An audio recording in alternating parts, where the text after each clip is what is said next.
We've been working on a step-by-step method in order to round decimals. When you're rounding decimals, it's very similar to just rounding regular whole numbers, but it can get a little bit confusing when dealing with all the different place values.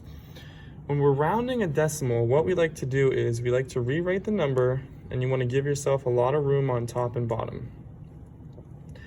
Since we're rounding to the nearest tenth, the first step we want to do is identify the tenths place, which would be this 4. The next thing we like to do is we like to make a box around all of the numbers in front of the 4, and then we like to end the box right after the 4. This reminds us that this is what we are focusing on. These other numbers at the end, they're just going to be rounded off. We are just focused on rounding to the nearest tenths place. So when we're rounding, we have two options.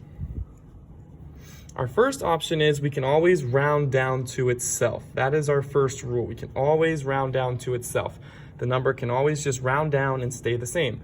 The next thing we can do is we can always round up to the next number. Well, you might want to ask yourself, what am I rounding up to? Am I rounding up to 28?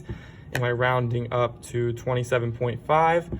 A way to remember this is the only number that is going to change is the number that we originally underlined. That's partly why we did it.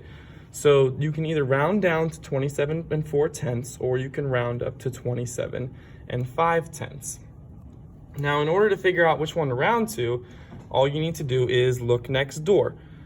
When you have a number that is 5 or more, you're going to round up, and if your number next door is 4 or less, you're going to round down. So this 6, obviously being 5 or more, tells us to round up. Our answer ends with a tenths place. This number rounded to the nearest tenth is 27 5/10.